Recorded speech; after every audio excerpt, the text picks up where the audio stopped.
明朝有个小孩身患怪病，看着满桌的山珍海味，他竟毫无兴趣，反而专门吃烧焦的蜡烛芯儿，不给他吃，他就大哭大闹。只见他将筷子伸向面前的蜡烛，夹起一块滚烫的竹芯放在嘴里，小孩吃得一脸满足。就这样连吃了5根蜡烛后，他又吩咐下人端了热水一饮而尽。小孩的怪病着实匪夷所思，看着儿子日渐消瘦，楚王担心不已，请了无数的名医都不奏效。而在当时，年轻的李时珍因医术高超而远近闻名。楚王得知后，赶紧派人将他请来。怎料李时珍到了以后，就坐在一边，足足观察了世子一整天也不说话。急得楚王多次询问：“先不忙用药，我得多看一看。”他站起身来，发现世子身形消瘦，面色苍白。最终，李时珍断定世子患的是一种皮症，身体里有虫子，需用杀虫治皮药治之。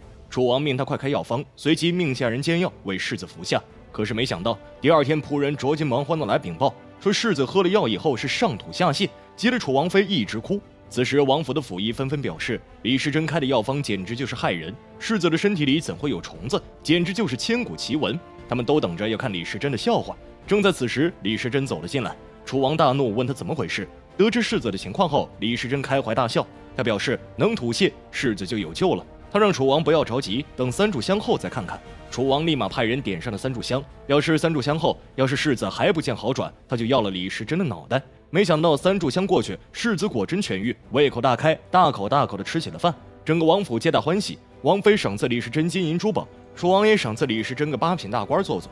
可李时珍却婉拒了他们的赏赐，他只希望楚王可以动用朝廷的力量重修本草，因为如今百姓们都在用旧版的本草治病。由于本草这些年来都未曾修改，导致里面的内容现在争议很大，有的把2个名字的同一种药材当成2种，把1个名字的2种又当作同一种药，这就导致有的药铺会抓错形状类似的药品，从而害死了不少的人。然而要重修本草需要大量的财力人力，可楚王压根就不想帮他，因为如今他们这些王公贵族在意的只有炼金丹得长生，根本就不想管老百姓的死活。楚王不答应也在李时珍的意料中，因为如今就连皇上都在重用方士，炼什么长生不老的丹药，他也只好暂时退下。李时珍知道这条路并不好走，但他却从未放弃。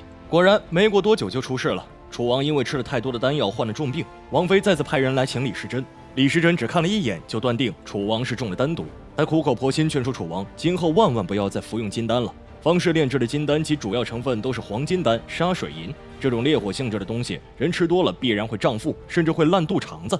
一旁的方士见他在毁自己的饭碗，连忙跳出来反驳：“王爷是黄金做体，白玉为胎呀，他胡说什么烂肚肠子？这分明是在诅咒王爷。”楚王一听勃然大怒，立刻让李时珍滚出去，为了以后不再见他，楚王直接将李时珍送到了太医院，而这恰恰正中了李时珍的下怀，因为进了太医院对重修本草有莫大的好处。来到太医院后，李时珍曾多次向院士递交重修本草的帖子，可非但没有得到结果，还被迂腐的太医们嘲笑。即便如此，李时珍从未放弃，依旧每日递交书帖。这日，李时珍遇到了志同道合的曾老师，他原先也是太医院的人，由于看不惯太医院里的迂腐，于是就辞官到处传授学生，让他们可以借助老本草的长处，但也不要被里面的内容所限制。李时珍听到他的一番言论，非常的激动，于是立马参与进来。他表示，历代的本草都有个毛病，那就是上中下3品分类，他们把养生无毒的当成上品，把真正能够治病却因为有毒的就当作下品。这样的分类只对那些讲神仙服食的人有用，对咱们医者却没有多大的用处。我们要重修本草，就必须打破这一点，按照物理进行分类。曾老师听后激动地问他叫什么。我叫李时珍。原来曾老师对李时珍早有耳闻，两人一番交流下来，简直相见恨晚。得知李时珍的远大抱负后，曾老师又惊又喜，他希望李时珍能够打破这一规矩。而这次的交谈也鼓舞了李时珍，他继续递交书帖，却惹得院士对他厌恶至极，认为李时珍胆大妄为，竟然敢修改古人的经典。可不管你怎么说，你这是瞎胡闹啊！我们太医院没有功夫伺候你一个人。一时间，太医院的所有人都纷纷站出来指责他，气得李时珍当场辞官。他找到曾老师痛骂了朝廷，决心回老家自己修书。曾老师听完连忙回屋，拿出了这30年来自己所批注的本草。这是我30年来批的本草书，你拿去吧。这不是为你，是为咱们的医学。李时珍感动得热泪盈眶，十分感激曾老师的鼎力相助。可没想到，李时珍刚回到家，就听说了父亲去世的消息。他痛心疾首，想起年轻时父亲对他的教诲，只让李时珍更加坚定了重修本草的决心。隔天，李时珍张贴告示，希望能得到志同道合的人相助。帖子一经贴出，结果令李时珍感动不已。百姓们都纷纷奉献自己的一份力，有的拿出家传秘方支持他，有的人提供稀缺药书，更有甚者不远千里将罕见的药材运来。这一桩桩一件件都激励了李时珍继续前行。但是在研究的过程中也遇到了不少的问题，比如光一个百合，3本书上就有3种说法，还有曼陀罗花，古人用它来制作麻药，可本草书中却没有记载。由于这些问题越来越多，李时珍便做了个大胆的决策，那就是要走遍全天下，把3山4海内的东西都找来。临行前，一个小伙匆匆赶来。原来在他小时候，李时珍曾救过他母亲的命，他一直记得李时珍的恩情。李时珍也曾与他约定，待他长大成人后就收他为徒。没想到小伙一直记得此事，见他一片赤诚，李时珍当场收下了小六，两人结拜而行。一路上，他们总能遇到不计报酬免费帮助他们的采药人，收集到了不少稀有的药材。途中，他们还遇到了曾被李时珍救治过的一位同行，此人名叫老魏，是个药贩子。当他再次见到李时珍时，仍旧是感激涕零。得知他现在要重修本草，于是他也想要加入其中。紧接着，3人继续前行。老魏的加入让李时珍如虎添翼。就这样，3人不知走了多少路，趟过多少河。李时珍的笔记已经是满满当当。这日，几人找到一处遍地都是稀缺药材的圣地，3人兴奋的一夜未睡。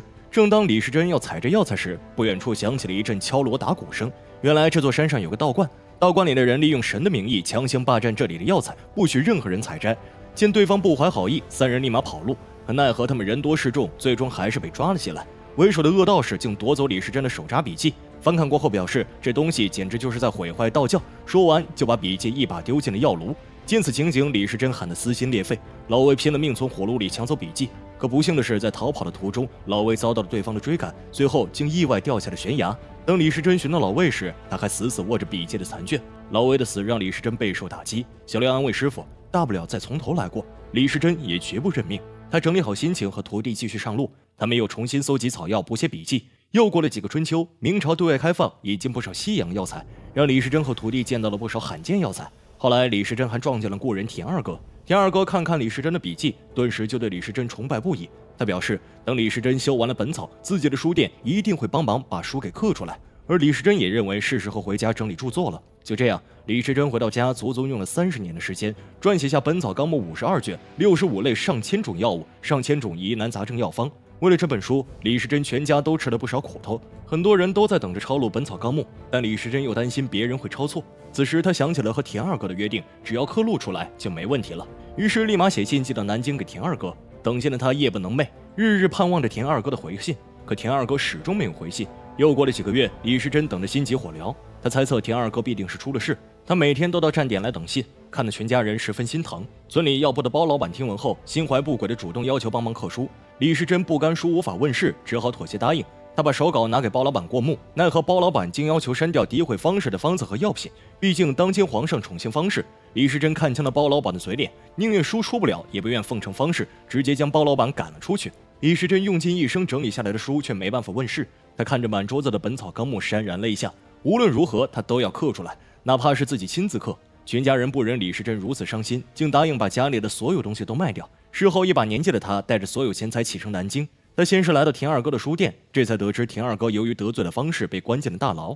他只好再找其他书店，可其他的店要么不愿意刻录，要么就是狮子大开口，要价太贵，这令李时珍伤心不已。而经此一遭，李时珍也病倒了。儿子带他返回故乡，途中李时珍看到了一艘逆流的船，这就像极了他的一生。即使几经波折，李时珍也从未放弃。他坚信自己的书有一天终会被世人所看到。直到李时珍去世3年后，这本被誉为东方药学据典的《本草纲目》才终于被刻印出来，最终流传于世，造福万民。